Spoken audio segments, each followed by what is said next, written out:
ចាសួស្តីបងប្អូនថ្ងៃនេះបានឡើងសារស៊ីទៀតហើយគឺថាមួយខែម្ដងហើយឡើងម្ដងមករតេះហើយអត់គ្នាច្រើនទេតែ2នាក់ទេប៉ុន្តែគឺថាញ៉ាំនឹងដូច5នាក់និយាយពីថាញ៉ាំម្ហូបវាច្រើនជាងបាយរាល់ថ្ងៃនេះចឹងរៀងចុះបន្តិចហើយនេះគឺថាមុននឹងចូលសារគឺដាក់ញ៉ាំអីបន្តិចសិនពួកអីដោយសារយកកម្លាំងចឹងនៅក្នុងសារហ្នឹងគឺមានរេស្តូរ៉ង់ជាប់មួយក្នុងសារហ្នឹងតែម្ដងហើយរេស្តូរ៉ង់ហ្នឹងគឺម្ចាស់ក៏ចិនហើយសារហ្នឹងក៏ចិនដែរអញ្ចឹងភាគច្រើនសារអាស៊ីដែលបើកនៅប្រទេសបារាំងគឺម្ចាស់ហាងម្ចាស់សារហ្នឹងគឺជនជាតិចិនហ្មងនេះគឺមានទាខ្វៃមានផាក់លើអីដូចស្រុកខ្មែរយើងអញ្ចឹងថាផាក់លើយើងធ្វើខ្លួនឯងបានអញ្ចឹងអត់ចាំបាច់ទិញទេអញ្ចឹងក៏សម្រាប់ចិត្តថាដាក់កាទៀវមួយចានសិនដើម្បីយកកម្លាំងដើរសារពួកអីពេលមកសារហ្នឹងម្ដងដើរមើលតម្រាំទៅថាយើងខ្លាចអត់គ្រប់មុខអវ៉ាន់ដែលយើងត្រូវការដល់ពេលអញ្ចឹងយកកម្លាំងមួយសិនហើយនេះបងប្អូនហើយចង់បានខាត់ណាដល់ពេលខាត់ណាគេមានតែមែកហើយនឹងស្លឹកអាដើមវាហ្នឹងវាអត់សូវមានទៅអញ្ចឹងអត់យកវិញព្រោះអត់សូវចូលចិត្តអាមែកវារឹងពេកបើសិនថាគល់វាទៅវាខ្ចីទៅឆាវារៀងឆ្ងាញ់ហើយម្ដងនេះខ្ញុំនិយាយទៅឃើញស្ពៃចកអត់ចង់បានហ្មងរស្ពៃខ្មៅអត់មានមានស្ពៃចកហើយស្ពៃជើងទាអញ្ចឹងចិត្តចិនគាត់ទៅចិត្តញ៉ាំអាហ្នឹងហើយនេះស្ពៃក្តោបបងប្អូនស្ពៃក្តោបម៉ូបថ្មីហើយឆ្ងាញ់ណាស់ឡើងស្រួយខ្ញោកដូចស្ពៃក្តោបនៅមណ្ឌលគិរីយើងអញ្ចឹងតែដល់ពេលស្ពៃក្តោបចំរបស់វាហ្មងគឺញ៉ាំអត់កើតដោយសារវារឹងខ្ញុំសាក់ទិញស្ពៃក្តោបញ៉ាំអីរឹងអត់ឆ្ងាញ់ទេហើយនេះខាត់ណាដែលថៃថាគេកតុបបន្ទប់អញ្ចឹងថ្ងៃនោះគឺថាបានតែថៃហើយដល់ស្ពៃក្តោបមិញអញ្ចឹងទៅ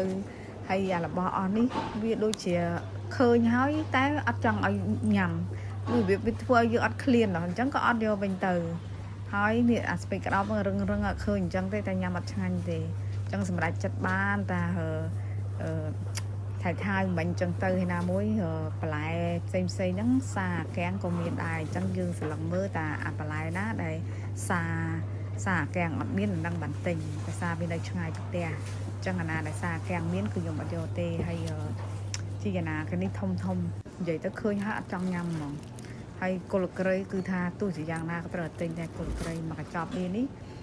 5-10 អឺរ៉ូ60000បងប្អូនតែយើងត្រូវការហើយត្រូវទៅយកវាទោះជាថ្លៃក៏ដោយហើយដាំអត់ដុះទេដាក់ប្រហែលដងហើយងាប់ទៅវិញរហូតអញ្ចឹងក៏សម្រាប់ចិត្តទិញតាគល់ក្រៃមួយកញ្ចប់ធំចឹងទៅចារំដេងនេះវិញ3 អឺរ៉ូមួយដុំវាហ្នឹង3 អឺរ៉ូក៏ទិញដែរហើយបានខ្ទឹមនេះមួយថង់ដែរអញ្ចឹងម្រេចខ្ចីអត់បានទិញទេពួកអីអត់ដឹងយកធ្វើអីពេលហ្នឹងគិតអត់ចាញ់ហើយស្នីតហ្វូតនេះដូរយកអាកំប៉ុងវិញពួកអីអានេះវាឆាប់ខូចពេកអញ្ចឹងយកកំប៉ុងបានយូរយើងទុកចង់ញ៉ាំពេលណាយើងមានអញ្ចឹងខ្ទឹមនេះពីច្រើនយើងយកបកហើយតម្លៃវារៀងធូរបន្តិចមកកញ្ចប់ពីហ្នឹង8 អឺរ៉ូចាហើយម្ទេសនេះបងប្អូនហើយមកកញ្ចប់3 អឺរ៉ូជាងមួយខាំហ្នឹងណាម្ទេសហ្នឹងបើនិយាយទៅចូល1គីឡូចង់30 អឺរ៉ូហើយ1គីឡូហើយមកគិតជាលុយខ្មែរ1គីឡូជាង100000ណា2ទៅ100000ណាហើយផ្សិតនេះក៏ថ្លៃដែរបងប្អូនហើយប៉ុន្តែយើងចាំបាច់ត្រូវការអញ្ចឹងក៏យកទៅហើយមកខុតហ្នឹងក៏អញ្ចឹងដែរប៉ុន្តែវាអត់ឲ្យយើងឃ្លានវាថាឃើញដែរប៉ុន្តែអត់ឃ្លានអត់ចង់ញ៉ាំអញ្ចឹងក៏អត់បានយកទៅហើយនេះមានមកពីខាងថៃមានហើយមកខុតហ្នឹងថៃអញ្ចឹងខ្ញុំអត់ចង់បានទេខ្ជិលហ្មងទៅហើយសណ្ដែកខៀវនេះទិញដើម្បីយកទៅបដោះពួកអីសណ្ដែកដែលគេបដោះឲ្យនៅសាកាំងអីវាអត់សូវល្អហើយអញ្ចឹងទៅក៏សម្រាប់ចិត្តទិញសណ្ដែកហ្នឹងគឺទៅបដោះខ្លួនឯងហើយនេះកាជាជ្រូកនិយាយទៅចង់បានគ្រឿងក្នុងអីទៅមកសាស៊ីនឹងបានកាជាជ្រូកពោះវៀនជ្រូកអីអញ្ចឹងទៅភាសាកាំងគេអត់ញ៉ាំទេអញ្ចឹងអត់មានហើយកោខ្មែរយើងនេះគឺថាគ្រប់ម៉ូតគ្រប់ម៉ាកកន្លែងណាក៏មានដែរនេះបងប្អូនបានមកតេសហ្នឹងឡើងម្ដង300 400ហើយសប្បាយដើរចាយលុយ